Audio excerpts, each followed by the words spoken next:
Guys, here we go. So on Saturday, the major cryptocurrency exchange KuCoin was breached in a major attack by hackers who apparently got their hands on about $200 million in stolen Ethereum because they got the private keys to the exchange's hot wallets. I believe it was 2 hot wallets. We'll break that down here in just a second. Now, with the dust now settling a few days after the actual hack, we have learned a few more details about the extent of the actual exploit, or let's say of the damage caused by the hack, or at least to KuCoin's holdings in the heist, not to mention their credibility, because nearly $200 million worth of Ethereum, Bitcoin, Litecoin, XRP, BSV, XLM, TRX, and USDT was potentially stolen. So, like it or not, this is the 3rd largest hack in cryptocurrency history. I don't actually have the other 2, but let's go to our first link. So, according to Larry Cermak from The Block, his analysis puts the total loss estimated closer to $280 million, not the $200 million or the $150 million from KuCoin's official statement, because KuCoin's official statement insists that the actual funds add up to only $190 million in total, saying, so I did some accounting of the KuCoin hack based on the wallets very likely associated. Based on his estimation, there was nearly $280 million of assets stolen, not $150 million. This would make it the 3rd largest hack in history, 7 times larger than the Binance hack last year. So we have the amount here. Most of it was ERC-20 tokens, then Stellar tokens, and then Bitcoin and TRC-20 tokens, followed by XRP, Ethereum, Tron, BSV, Litecoin. So letting us know, I mean, this kind of makes a whole lot of sense that, and the fact that DeFi coins or ERC-20 tokens, because all DeFi coins are pretty much ERC-20 tokens, have been so liquid and in demand, it would make a whole lot of sense, and because they're new, it makes a whole lot of sense that they don't have the firmest kind of cold storage solution set up for them, that they're mostly holding them in hot wallets because the demand for them is so high. So it makes less sense practically to constantly transfer all these ERC-20 tokens to some other wallet that's not online, that's not hot, because the liquidity is so high for them. But that creates this opportunity where you have all these funds in a hot wallet, and all a hacker has to do is hit it at the right time. So KuCoin did a live stream recap where their CEO Johnny Liu assured customers who may have lost funds, basically all of you, that they are going to do their best to make their users whole again. In fact, he was like, we're going to make you guys whole again.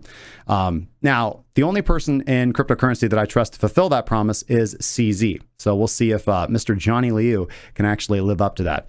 But there is some evidence that that's likely, because they do have an insurance fund that they had set aside, and according to them, and from what we know, no cold storage funds were actually affected. So in this statement, KuCoin describes the chain of events that occurred on Saturday when the actual exploit occurred, stating that they first learned about the breach when their security systems flagged large amounts of cryptocurrency being taken out of these hot wallets in the form of withdrawals, when they noticed all these withdrawals taking place.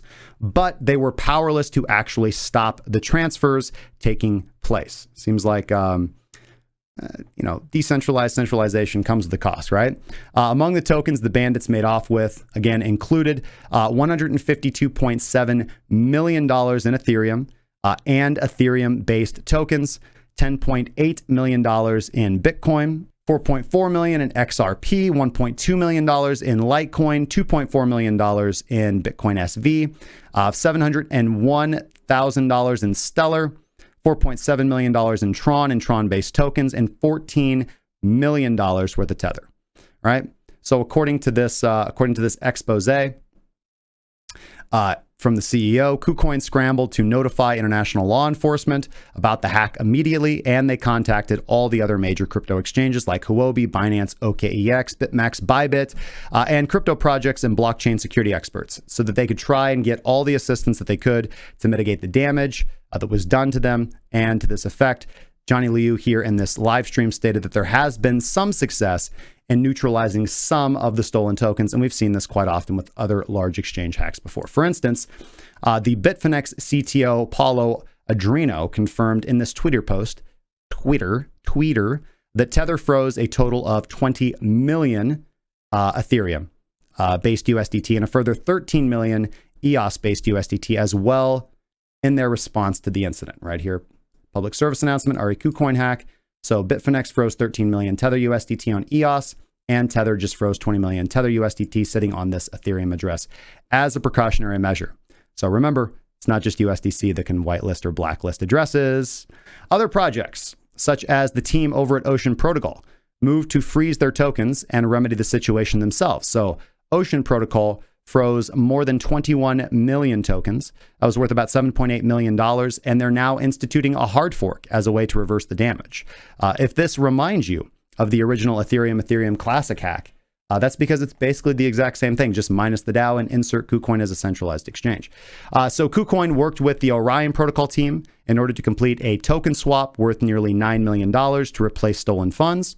Velo Labs did something similar. About $70 million worth of their tokens were redeployed with KuCoin as a way to recover stolen funds. So it's funny that a lot of so-called decentralized protocols really scrambled hard to fork in order to neutralize stolen funds or blacklist addresses in response to this. Some projects, however, and their governance chose to stand down because code is law. One such project that allowed for the hacker to move and sell their tokens was Synthetics. The founder, Kane Warwick, chimed in via Twitter to explain here. Right here, here's Kane Warwick, founder of Synthetics, says, I've had a few pings about the KuCoin hack over the weekend. Just to save my DMs from turning into even more of a dumpster fire than usual, here's my thoughts. They're my own. They don't represent the collective views of the Synthetics community because obviously lol. I think I like this guy. But overall, he starts off in this thread by explaining that when an individual deposits funds onto a centralized exchange, they inherit all the risks and responsibilities of doing so, and that they all fall on the end user. And that when you deposit funds to a centralized exchange for little reason besides long-term storage, well, it's not a good idea and you should know better. Furthermore, he goes on to talk about the stolen SNX tokens from the Synthetics project amounted to less than 0.5% of the total supply, and therefore there would have been zero chance the community would have actually agreed to what they call an SIP, so a Synthetics Improvement Protocol fork, in order to secure the funds. So A, not financially worth it, and B, they deposited to a centralized exchange. They should have known the risks. So he called any such action or movement to do a fork as just plain dumb, and he would vote against such intervention, citing how it would also tarnish the core principle behind DeFi, or at least SNX, if the protocol undertook such action, meaning that in this guy's mind, code is law, and those are good projects, in my opinion, or at least the people that we need in the space. And if you were wondering how the hackers were going about dumping all of these stolen ERC tokens, well, it does seem that this is the first time a major crypto heist has turned to a decentralized exchange, in this case, Uniswap, the largest decentralized exchange out there, to liquidate their ill-gotten shitcoins in exchange, of course, for Ether. So as soon as they completed this attack, hackers began selling off Ocean, for example, and Synthetics on Uniswap. 130,000 Ocean tokens were swapped on the decentralized exchange before the team was able to pause the contract and suspend its on-chain activity before they came about with a more permanent solution in the case of hard forking, which is what Ocean Protocol did. SNX, Synthetics, on the other hand, as I said, chose to abstain from such action, but this does leave many more ERC and DeFi tokens that are still held by the attackers that are potentially ready to be dumped at any time using the Uniswap or other decentralized exchange protocol, which just so happens to serve as an unintended mixer for all of these tokens being dumped onto unsuspecting users while the attackers make away with relatively clean Ethereum proceeds. As the hackers dumped their funds onto Uniswap, for example, liquidity was hit hard. And the price of these tokens was naturally affected as well, but the damage isn't over yet. The KuCoin fiasco is now spilling over to Uniswap, as it's the first time that such a high-profile crypto hack has used this particular decentralized exchange as a one-stop shop to cash out all of their gains. Now, this is causing a lot of people in the space to be concerned that it's going to bring unwanted regulatory attention to the leading decentralized exchange in the space, i.e. Uniswap.